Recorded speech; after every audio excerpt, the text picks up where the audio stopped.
Louvado e engrandecido é o nome santo do Senhor Jesus. Os irmãos estão bem? Glória a Deus. Deus tem cuidado de nós, né? Graças a Deus. Queria meditar com os irmãos nesta oportunidade no livro de 1 Reis, o capítulo de número 17. 1 Reis, capítulo 17.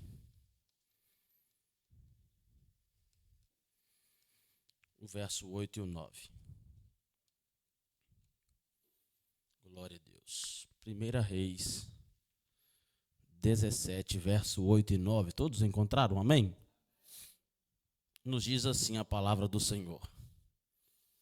Então lhe veio a palavra do Senhor dizendo: Dispõe-te e vai a Sarepta, que pertence a Sidom, e demora-te ali, onde ordenei a uma mulher viúva que te dê comida. Amém? Glória a Deus. Quero meditar um pouco, tirar algumas lições para a nossa vida, da vida de Elias, o profeta Elias, do que aconteceu, das pessoas que Deus colocou no seu caminho, como Deus trabalhou. E eu quero ser simples nas minhas palavras, mas também objetivo naquilo que o Senhor tem para nós nessa noite. O profeta Elias, ele não tem assim um background, uma história antes deste acontecimento. Ele não tem um pano de fundo da sua história. Nasceu, cresceu, estudou, se formou na escola tal, morava em tal cidade, seu amigo de infância era fulano. Não tem essa história. Ele aparece no capítulo 17, em meio a uma situação que a sua nação vivia de calamidade espiritual terrível, moral e tudo mais. Era uma depravação terrível o ambiente que ele aparece. O rei que estava reinando nesta ocasião era o rei Acabe. Acabe era um camaradinha ruim. Estava prestando muita coisa não. E para piorar, ele casa com uma mulher que é um pouquinho pior do que ele, uma tal de Jezabel. E o negócio vira uma bagunça. Vai piorando, a calamidade espiritual entra, Jezabel começa a fazer e a direcionar a nação a adorar o Deus Baal. E eles vão, a Bíblia vai dizer que um abismo chama o outro abismo, e nós vemos isso na nação de Israel muitas vezes. Entrando, e na hora que vê, o negócio está perdido e é só Deus entrando com providência, e às vezes a providência de Deus é um castigo, é um aprisionamento, é levar o povo cativo, mas o interessante é que o povo se conserta. Então a nação está vivendo essa calamidade, esse problema, essa dificuldade, e Elias aparece. E Elias vem com uma palavra de Deus. Não, a Bíblia não nos fala assim, Deus falou com Elias, vai lá e fala com a nação, fala com Acabe, com Jezabel, vai lá e fala com o rei, que vai acontecer isso. Não. Ele tá numa comunhão com Deus. Eu imagino, a Bíblia não me diz, não me relata, como eu disse, um pano de fundo a respeito da vida de Elias, mas a conduta de Elias, a forma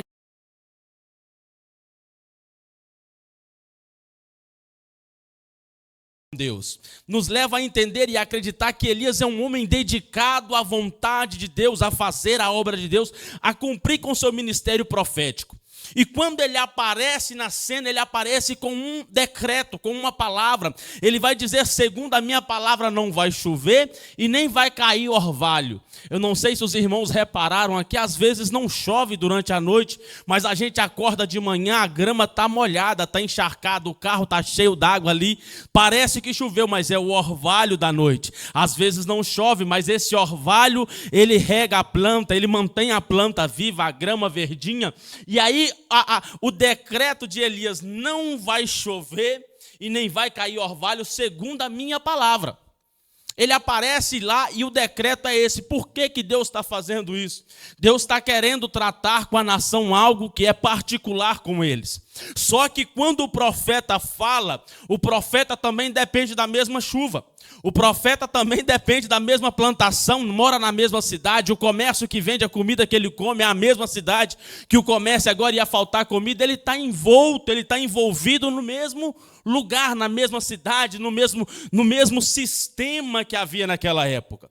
Então, quando ele fala isso, ele traz esse decreto. Às vezes a gente vai falar, nossa, Elias, um homem usado por Deus, e o povo ia ficar tudo feliz porque Elias fala e Deus assina embaixo. Tudo bem, a lógica talvez fosse essa, mas o negócio é que Elias estava implicando com o povo. O povo estava lá pecando, satisfazendo o desejo da sua carne, se alegrando com os pecados que cometiam, e estava tudo dando certo, meus irmãos. Quando tudo está dando certo, nós não estamos muito preocupados com muita coisa, não. Quando tudo está dando certo, a gente vai tocando o barco de qualquer maneira.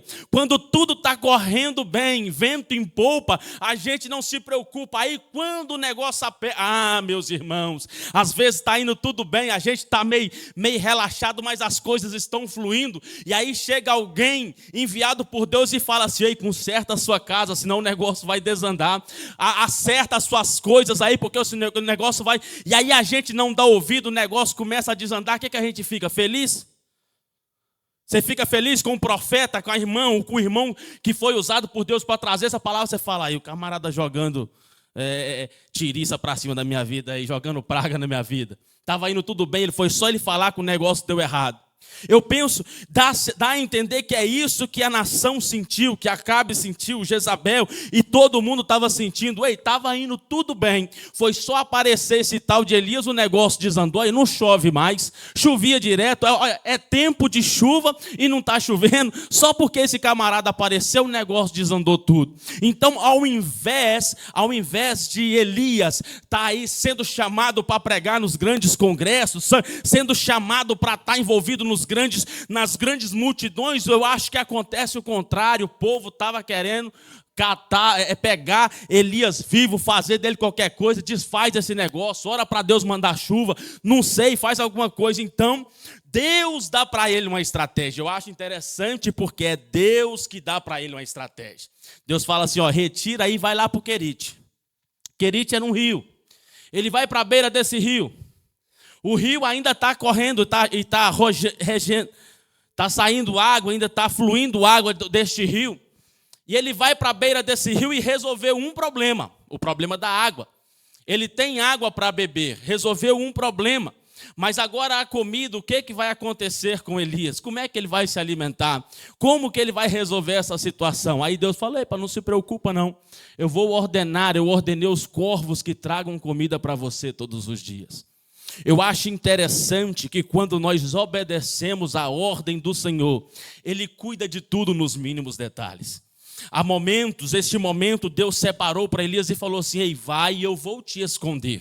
As pessoas estavam buscando Elias, estavam buscando o profeta, estavam buscando este homem de todas as formas. Talvez ele tinha aí cartazes de sendo procurado, espalhado pelas cidades. Talvez tinha gente, Acabe oferecia recompensa, traga este homem vivo, porque nós precisamos resolver essa situação. E Deus esconde ele no Querite. Deus esconde ele no Querite. E quer que eu te fale um negócio? Quando Deus esconde, ninguém acha. Quando Deus te tampa, te acolhe, cuida de você, o inimigo não te acha. Só na hora que Deus permitir que você volta à tona de novo. Então Elias, no momento onde era para ele estar no holofote, que era para estar sendo aclamado pela nação, o povo não entende e ele tem que se retirar, se esconder. E sendo escondido em Deus, Deus o sustenta, trazendo para ele comida todos os dias. Né? O delivery daquela época era o iFood, né? Chegava todos os dias, chegava o corvo com a comida, todo dia ele tinha água, e ali ele foi aprendendo algumas coisas no Querite. Deus, quando traz algo sobre a nossa vida, situações na nossa vida, Deus está nos ensinando algumas coisas. Eu estava conversando hoje com uma pessoa e eu falava para ela assim, essa criança está na sua vida para te aprimorar, para melhorar você a cada dia. Aí Quando Deus está no controle de tudo, as situações vêm na nossa vida sempre para trazer uma melhora, para nos aperfeiçoar. As lutas vêm na nossa vida para nos melhorar. As lutas vêm para tirar as arestas, para tirar as coisinhas que não prestam, para a gente ir se aperfeiçoando a cada dia. E essa situação veio sobre a vida de Elias para aprimorar e ajudar ele a melhorar todo dia. Então, algumas lições que nós podemos tirar do Querite. A primeira é que nós precisamos entender o valor de ser usados por Deus em público e sermos treinados em secreto. Elias, ele é usado por Deus em público, ele chega na frente de todo mundo e faz essa declaração no nome de Deus, e ele é usado por Deus poderosamente porque o céu cerra para tudo e ele tem que voltar para ser escondido. Na hora que talvez ele fosse, agora eu deslancho.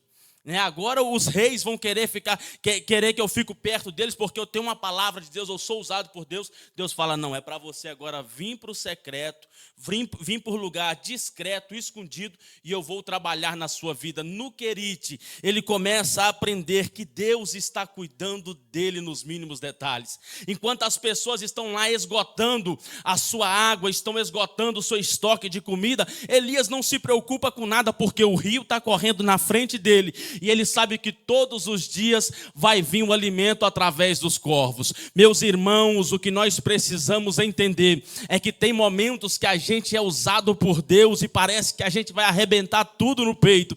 E parece que no outro dia a gente, meu Deus, tem momentos que Deus nos dá uma palavra, a gente fala cheio de autoridade de Deus, feliz porque Deus está nos dando autoridade pelo Espírito Santo. E aí talvez na nossa mente, lá no subconsciente, porque todo ser humano quer isso, ser aclamado, ser bem querido pelas pessoas. E aí lá no nosso subconsciente fala assim, não, agora o povo vai me reconhecer como um profeta, agora o povo vai me reconhecer como verdadeiramente um homem de Deus. Aí Deus fala assim, retire e vai para o Querite.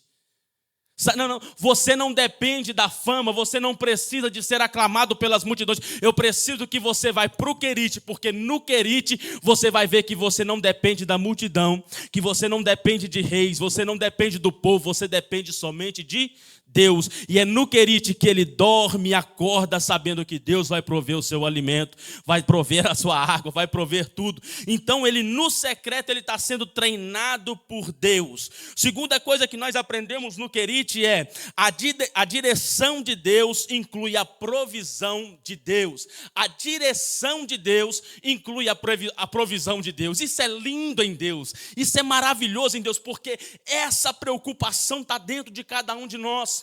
Essa preocupação de o que eu vou fazer, como que eu vou fazer, como que eu vou resolver essa situação, está em cada um de nós. Todos nós, eu particularmente, meus irmãos, eu tenho 2 filhos, eu tenho uma esposa, eu tenho uma família. E aí quando toca, quando chega a nossa vez, quando chega a nossa senha de sair, de mudar, de obedecer o chamado, de obedecer a direção de Deus, ei, vai para lá. E aí, Senhor, o que eu vou fazer? Não, vai para lá. Sai daí, segue, vai para aquele lugar. E aí Deus manda, nós precisamos entender que quando nós estamos na direção de Deus, nós estamos também debaixo da provisão de Deus. Quando nós estamos na direção, olha só, na direção de Deus, nós estamos também sendo acompanhados pela provisão dele. Elias ouve a voz, vai para o Querite, ele parte para o Querite. Quando ele chega no Querite, já tinha água, a comida veio pelos corvos. Meus irmãos, quando nós obedecemos a Deus dentro da direção, as coisas se encaixam. Não tem explicação, mas se encaixa. Não tem explicação. Que lógica que você me dá para um corvo trazer comida para alguém? Que lógica que você me dá de um corvo todo dia, no horário certo, no momento certo? Opa, o corvo tem um despertador, tem um relógio, tem a Alexa na casa dele, aí coloca aí o timer para tal hora que eu tenho que levar comida para Elias. Não tem lógica, mas a coisa se encaixa, porque para Deus milagre não precisa de lógica. Quando Deus ordena, o céu obedece. Quando Deus ordena o corvo, a ave, o animal, a água, ela cessa, ela cai. Quando Deus fala, está falado, e toda a natureza tem que obedecer. Se Deus te mandou fazer algo, faça na direção de Deus, porque a provisão vai te acompanhar. Aleluias, A provisão acompanha, ela anda junto com a direção de Deus. Aonde Deus manda ir, a provisão está lá. Ela já está lá. Não é que ela está indo atrás de você, não. Ela falou assim, ó, vai lá para tal lugar. Quando você chega, a provisão já está lá, já está tudo pronto. Ele fica no Querite e a provisão de Deus está ali com ele, porque Deus mandou ele ficar ali. E isso é interessante. Deus é o mesmo Deus que manda levantar e ir. Vai, fica lá, até o momento que eu falar. Quando chega a hora, ele manda levantar e sair dali para outro lugar. Por quê? Isso é direção de Deus, irmãos. Nós precisamos entender isso. Quando Deus fala, Deus fala.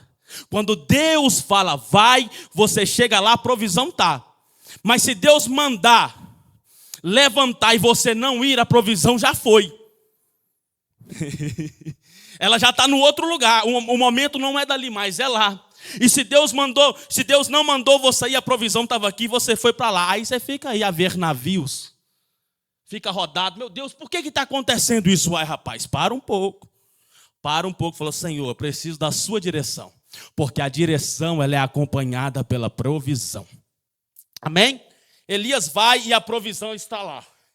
E outra coisa que nós precisamos aprender com o Querite precisamos aprender a confiar em Deus dia após dia. Esse dia após dia é difícil. Parece que a gente tem nosso armazém aqui de memória das coisas que a gente vai ouvindo. Parece que ele é curto. Ele cabe, o HD é pequeno, não cabe muita informação. Aí Deus fala, ó, vai lá que eu vou te sustentar. Vai para o Querite que lá eu vou te sustentar. E aí a gente vai cheio de fé porque Deus falou comigo, eu estou indo, rapaz. Deus falou comigo, eu estou indo. Elias sai, quando Deus fala, ele junta a maletinha dele e vaza. E aí passa um dia, 2 dias, 3 dias, Elias estava escondido, mas a gente está envolto nessa sociedade. E aí as pessoas começam a falar, mas e aí, o que deu? Como que está? E aí a nossa mentalidade eu não estou satisfeito com a comida que o corvo traz para todo dia. Eu queria que ele trouxesse para 2 dias. Eu queria que o corvo trouxesse comida para 3 dias. Eu queria ter mais do que eu estou tendo. Eu não queria só o Querite. Eu queria que tivesse uma cachoeira. Eu queria que tivesse aqui um lago. E aí a gente fica na nossa perspectiva. A gente vai criando uma perspectiva humana, não espiritual. Porque o que Deus nos dá é o pão de cada dia. E o pão de cada dia que Deus nos dá é muito mais do que suficiente para a gente sobreviver e alcançar o céu. A gente cria uma perspectiva humana e fala, não, eu tinha que estar melhor do que eu estou. Uai, eu sou. Aí a gente começa a se autopromover e falar, não, mas eu sou um profeta de Deus, eu falei lá e o céu, olha só, não está chovendo, olha que secura que está. Olha que negócio que está. Eu tinha que estar mais, e as pessoas, e aí, como é que está? E a gente começa a criar uma perspectiva e fala assim, não, parece que Deus não está cuidando de mim como cuidava. Parece que Deus não está, eu tinha que estar sendo mais bem cuidado por Deus. Mas aí quando você olha para a sua despensa, não falta nada. Quando você olha lá, não está trabalhando, não tá trabalhando semanas cheias, mas chega o dia do aluguel, está lá, o dinheiro chegou. Eu tenho dia, meus irmãos, que chega lá e eu falo, meu Deus, faltando 2 dias, como é que eu vou fazer isso aqui? Aí chega lá no dia, eu olho numa conta, olho na outra, eu junto, deu. Chegou, alcançou, paguei, estou livre, glória a Deus, vamos para frente.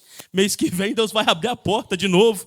E aí eu vou falar, não, é porque eu tinha que ter 20 mil na minha conta todo mês. E isso, aquilo. Meus irmãos, o pão que Deus tem me dado todo dia. Talvez não é o corvo como no dia de Elias que está trazendo. Não é o rio Querite que está passando na minha frente. Mas todos os dias eu tenho vivido o mesmo milagre de Elias. Todos os dias Deus tem provido para mim de algum lado, de alguma forma. Se não é o Querite que está indo, Deus abre uma porta de emprego, eu vou ali. E Deus me proporciona trabalhar em um lugar e eu sou abençoado por isso. Isso é provisão de Deus, meus irmãos. Isso é Deus cuidando de você nos mínimos.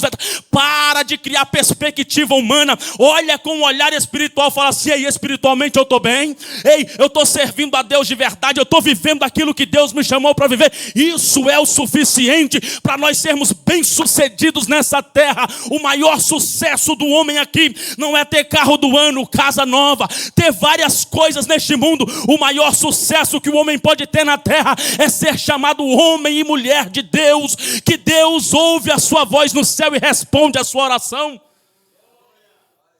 Isso é o maior sucesso que nós podemos alcançar. Sermos reconhecidos como servos de Deus. Aleluias. Elias vive isso, ele depende de Deus todos os dias. Ele não está preocupado com como que eu vou almoçar amanhã. Não. Meus irmãos, a gente passa, eu não sei, talvez é a minha mente que é muito fértil. Mas você imagina aqui comigo. Ele profetizou uma seca. E o que a gente profetiza, o que a gente fala, a palavra que sai da nossa boca, nos afeta também. Nos afeta também. Nos afeta também. Quando ele fala assim, vai vir uma seca sobre a terra, ele fica na terra também. Aí Deus fala, vai lá para o Querite. Quando fica sem chover, o rio fica fluente o mesmo tanto de água? Fica não, né? Não está chovendo, não está alimentando a terra com água. Elias chega, está aquela corrente forte de água. Passa uma semana, ele vê e falou, está baixando o nível. Passa um mês, está baixando mais o nível. E começa a ficar, aquele rio que era largo, começa a se afinar e passar só ali um córregozinho, e vai aquele negócio, até se secar. Agora você imagina a mente humana. Nós que estamos aqui, somos seres humanos, racionais. E aí você olha e fala assim, olha a minha providência secando. Olha o que Deus mandou, eu vim aqui ser sustentado deste rio, ser suprido de água por este rio, está secando. Como que eu vou viver? Isso é a nossa mente humana. Nós que estamos aqui, todo mundo pensa da mesma maneira. A não ser que isso é muito diferente. Está secando, está acabando. Elias não reclama de nada, ele está lá e fala assim, talvez ele fale assim, eu vou ficar aqui até secar. Nem que eu tenho que beber só o barro aqui, mas eu vou ficar aqui, vou obedecer. E ele vai ficando. Na dependência, ele vai confiando em Deus. Está secando, mas Deus vai me dar uma saída. E Deus deu uma saída para ele, uma saída maravilhosa. E essa saída aqui é o texto que eu li. Meu Deus, que saída extraordinária que Deus dá para ele. Deus fala que ele falou assim, o tempo do Querite já está bom de Querite. Vai para Sarepta. Olha só como é, eu vou ler. Para mim não citar aqui, citar diferente do que o texto está dizendo. Olha, verso 9 do capítulo 17.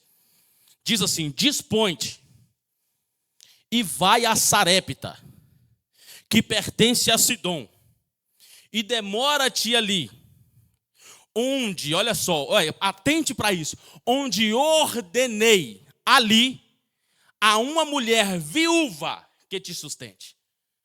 Tem algumas coisas que me chamam a atenção neste texto.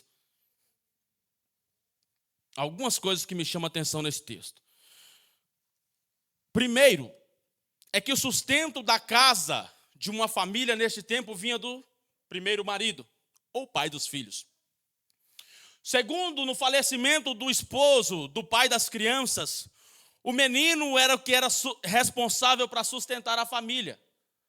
E essa mulher é uma viúva. O seu filho dá a entender que ainda é pequeno. E Deus fala com Elias, fala assim, vai para lá porque... Olha só, vai para lá porque eu, Deus, ordenei a uma viúva que te sustente. Primeira parte é que a viúva não era suposto sustentar ninguém, pelo contrário, ser sustentada. Precisava de ajuda da sociedade. Precisava de ajuda para sustentar a sua família porque não tinha o provedor da casa. Segunda coisa que me chama a atenção é que Deus fala assim, eu ordenei uma mulher que te sustente. Elias sai todo confiante, porque ele sabe que quando Deus ordena, até o corvo obedece. Elias sai todo confiante, porque ele sabe que quando Deus ordena, Deus vai trazer a provisão. Ele aprendeu isso no Querite. Ele aprendeu isso quando ele estava ali no Querite, que Deus traz a provisão, que Deus cuida quando ele manda. E ele vai, quando ele chega, ele encontra uma mulher catando alguns gravetos. E ele chega para ela e fala assim, me dá algo de comer. Olha só, então ele se levantou e foi a Sarepta, o verso 10 do capítulo 17. Chegando à porta da cidade, estava ali uma mulher viúva, apanhando lenha. Ele a chamou e lhe disse, traze-me, peço-te uma vasilha de água para eu beber. Indo ela buscá-la, ele a chamou e lhe disse, Traze-me também um bocado de pão na tua mão. Porém ela respondeu: tão certo como vive o Senhor teu Deus, nada tenho cozido. Há somente um punhado de farinha numa panela e um pouco de azeite numa botija. E vês aqui, apanhei 2 cavacos e vou preparar este resto de comida para mim e para o meu filho comê-lo-emos e morreremos. Ué, é uma contradição. Deus não tinha falado com a viúva que era para cuidar do Elias? Ele já não tinha preparado uma mulher para cuidar? Será que Elias errou a casa? Será que Elias foi para o lugar errado? Será que ele chegou no lugar errado? Mas não é, meus irmãos. O preparo de Deus é diferente do preparo que a gente tem. Talvez na nossa mente o preparo, vai para lá que eu já ordenei uma viúva para cuidar de você. Ele ia chegar, ia ter cama arrumada, ia ter banquete preparado. Não, está preparado sim para me receber. Mas na verdade, Deus nos manda como homem e mulher de Deus a lugares. E Ele fala assim, não, vai lá que alguém vai cuidar de você. E realmente essa mulher cuidou dele, sustentou ele. Mas o milagre, quem precisava mais era a mulher do que Elias. Elias era apenas o canal de Deus para abençoar essa mulher. Deus estava trabalhando Elias e abençoando a vida dessa mulher. Quando ele chega neste local, está preparado, está tudo preparado, ele faz essa pergunta, esse pedido, e a mulher solta essa para cima dele. Falou, meu Senhor, vive o seu Deus aí, mas eu não tenho nada lá em casa, um punhadinho de farinha, eu vou fazer um bolinho lá e nós vamos comer, eu e meu filho vamos morrer. Aí Elias lhe disse, não temas. Meu Deus, só vai ficando mais complicado. Elias lhe disse, não temas, vai e faze-o que dissestes, mas primeiro faze dele para mim um bolo pequeno e traze-mo aqui fora. Depois farás para ti mesma e para o teu filho. Está complicando cada vez mais. A mulher chega e fala assim, olha, eu não tenho nada, o que eu tenho lá dá para mim e o meu filho comer. E não vai dar para preencher a barriga por muito tempo, não, nós vai comer e vai morrer rapidinho também. Aí ele fala, ele escuta isso aí, e o que Deus ordena ele a fazer, ou impulsiona ele a fazer, fala assim, não pode ir fazer esse bolinho, mas faz para mim um bolo pequeno primeiro e traz aqui. Como eu disse, a fé não tem explicação. A providência de Deus, ela não tem explicação, as coisas somente encaixam. As coisas se encaixam e fluem.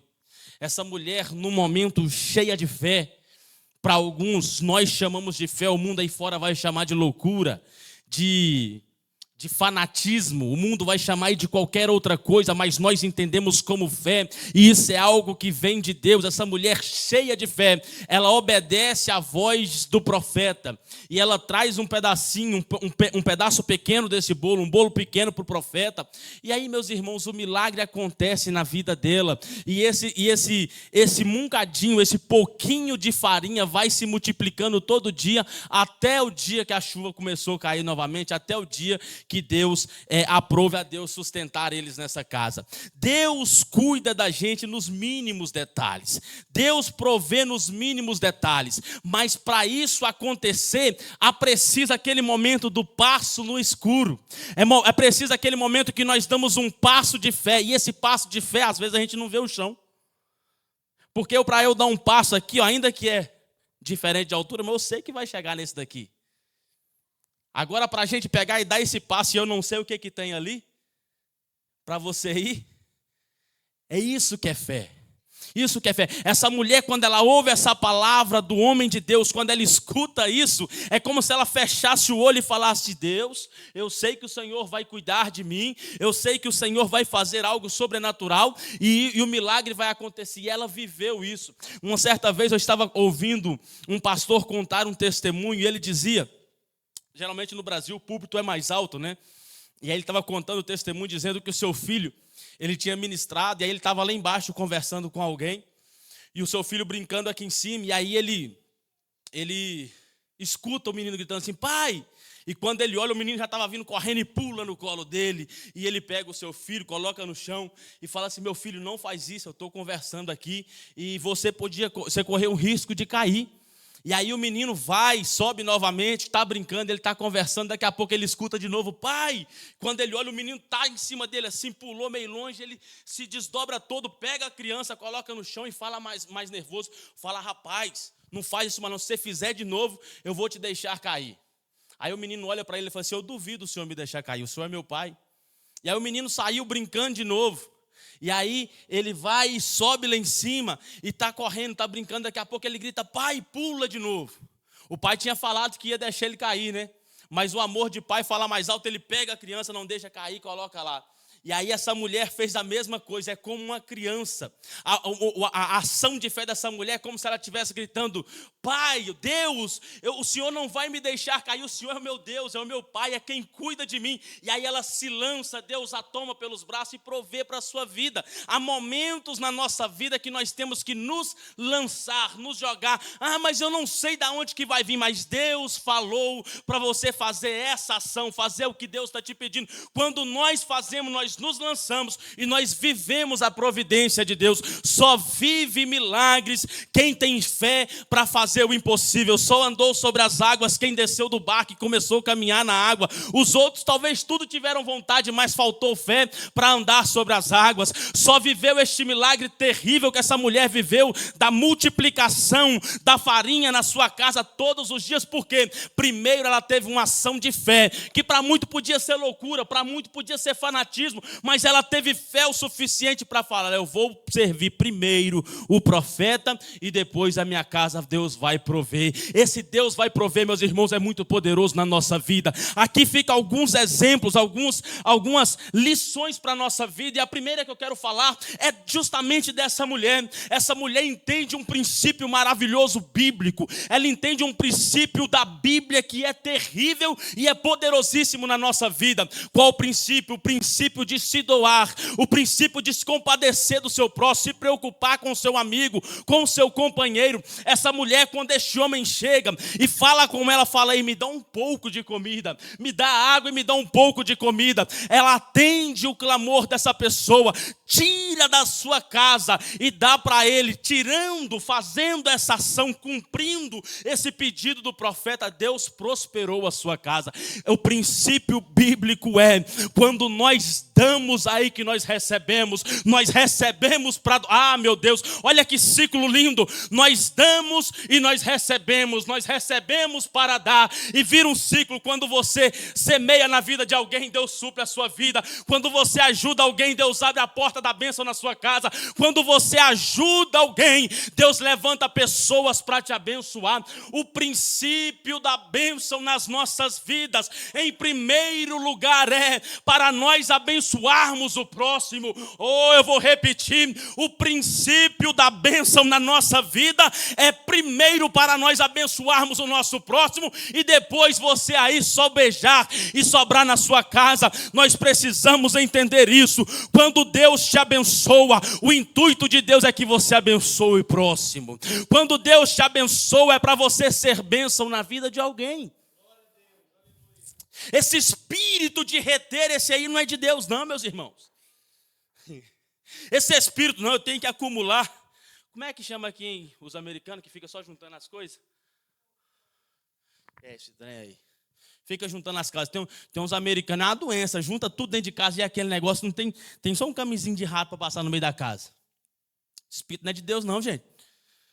Parece um lixão a casa, cheio de trem, um monte de coisa, não usa aquele trem nenhum e vai juntando. Um apego terrível pelas coisas. Não, isso aqui é meu. E acha lá de baixo, lá no teu 5 anos que não vê. Nossa, Deus, isso é meu, eu gosto tanto desse negócio aqui. Espírito não é de Deus, não. Esse espírito não é de Deus, não. Deus te deu. Deus nos abençoa para nós abençoarmos. Este é o princípio da bênção, um princípio da bênção. Para nós sermos abençoados, eu tenho que abençoar alguém. E só cabe mais dentro da nossa despensa quando eu esvazio ela. Só cabe mais dentro do meu embornal. Os irmãos sabem o que é um embornal, né? A bolsinha lá que o pessoal levava para a roça com café e queijo, lá em Minas Gerais. Levava aqui assim, ó. Só cabe mais dentro desse embornal quando eu tiro as coisas. Se eu tirei, aí Deus coloca mais. Aí eu tiro, Deus coloca mais. E assim vira um ciclo. Não vou dizer vicioso, mas abençoado das bênçãos de Deus. Então Deus trabalha na vida dessa mulher por intermédio da sua fé.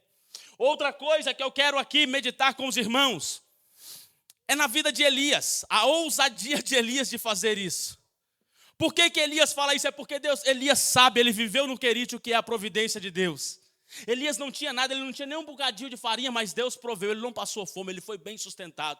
Ele não chega para a mulher e conta esse testemunho, não, a mulher teve que ter fé para acreditar que Deus ia prover, e ela teve fé, mas Elias teve ousadia de Deus para falar assim: ei, primeiro você traz para mim.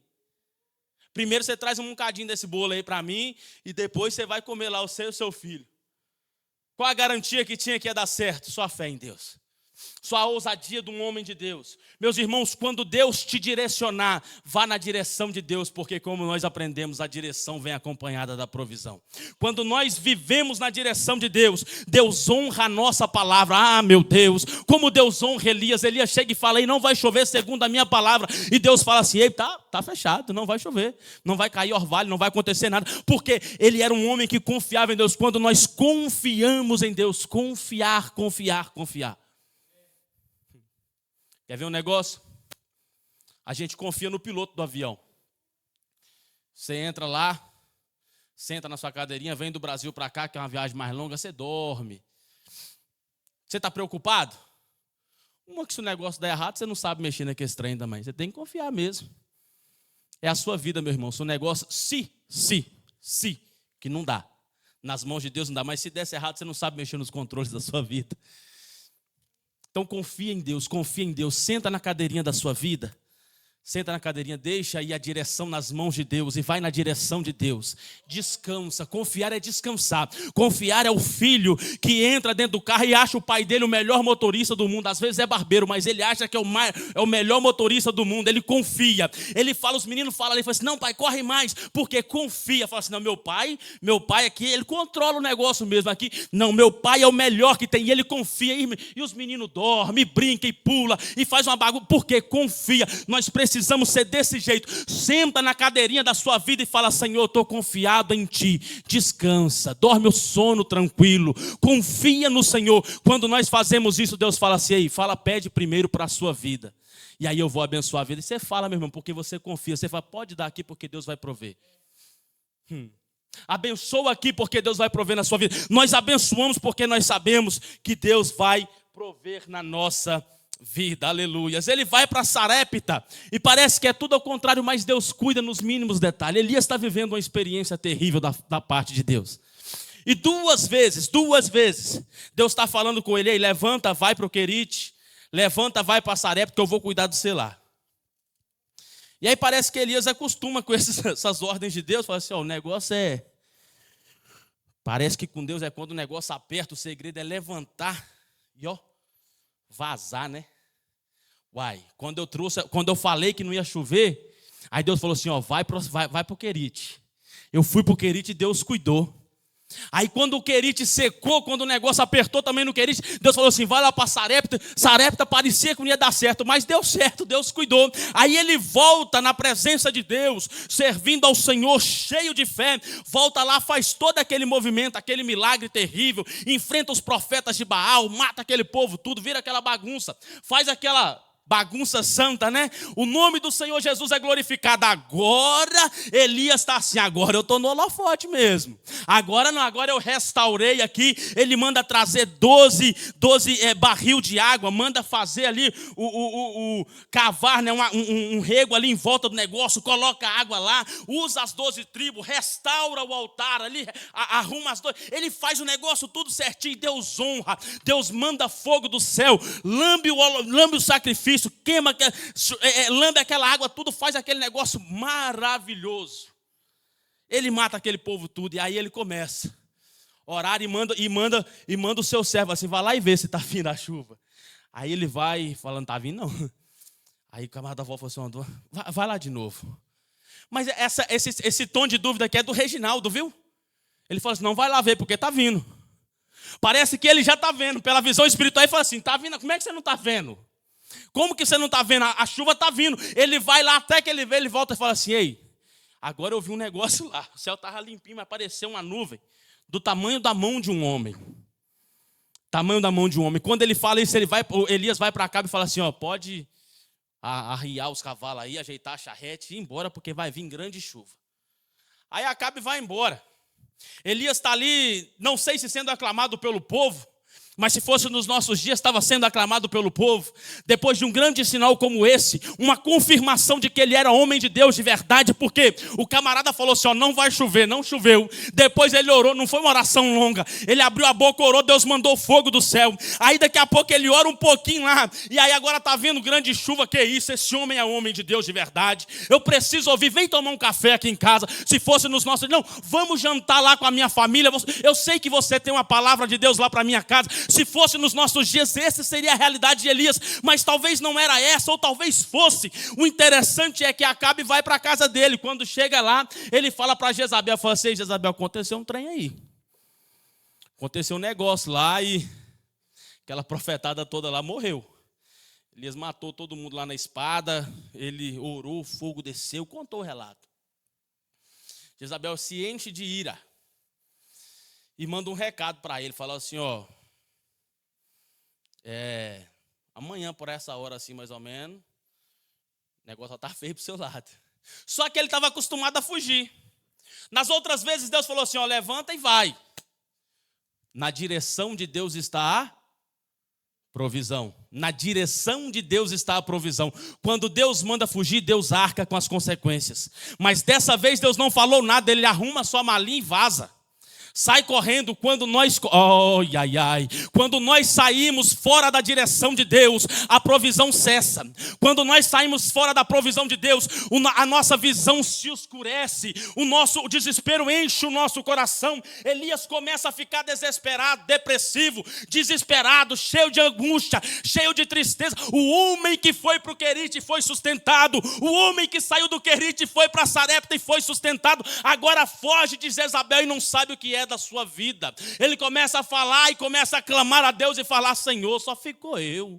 Só tem eu aqui, um homem fora da direção de Deus, um homem caminhando por sua própria vontade. Ele fica tão desesperado, tão sem visão, que ele não vê o fim do túnel, não vê uma luz no fim do túnel, e ele começa a fazer coisas inexplicáveis. Qual é essa? Ele se deita debaixo de uma árvore e pede a própria morte, está pensando em morrer. Senhor, tira minha vida, eu não aguento mais isso. Meu irmão, para com isso, não vamos viver isso não, vamos viver na direção de Deus. Se nós vivermos na direção de Deus, o que é isso? Tem momentos que Deus fala, ei, se retira, vai para o secreto, se esconde. Eu quero você no secreto, eu quero falar contigo lá no Querite, eu quero tratar com você lá em Sarepta, eu quero falar com você no escondido. Desce, vem para a oração, se esconde em mim. Quando nós fazemos isso na direção de Deus, isso não é depressão, não é tristeza. Tem gente que passa dias dentro do quarto, mas não é chorando, angustiado. Tem gente que passa horas e horas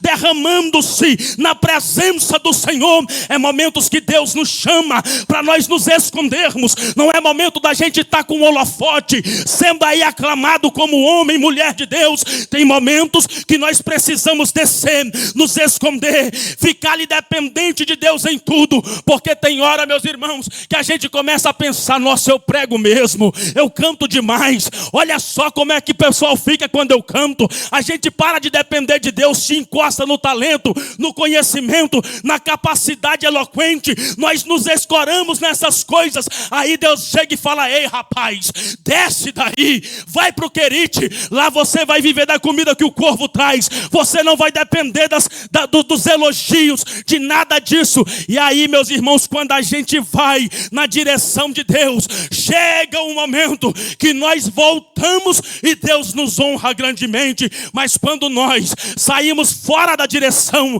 o que nós queremos é nos trancar num quarto, é verdade. O que nós queremos é nos isolar, não quer ver ninguém. Eu não tenho ânimo para nada. Isso aqui não é um Espírito de Deus. Isso aqui não é proveniente de Deus, é pelo contrário. Esse é pensamento maligno do inferno, que acha que você tem que acabar com a sua vida. Para com isso. Entenda o momento que Deus tem para a sua vida. Quando Deus mandar, falar, eu vou falar de novo. Quando Deus falar, você levanta a sua mala, o seu acampamento, a sua tenda e vai. Mas se Deus não falar, não sai, porque o que te espera debaixo da árvore é a morte. Deus, por sua infinita misericórdia, vira o quadro. Mas podia ser diferente a história. Podia ser diferente a história. O que eu quero dizer para os irmãos, Deus tem a sua multiforme graça. Deus é multiforme, não é porque Deus te mandou levantar e fugir hoje, se esconde hoje, que toda vez a solução é essa. Tem vez que Deus vai mandar você tomar a espada e encarar.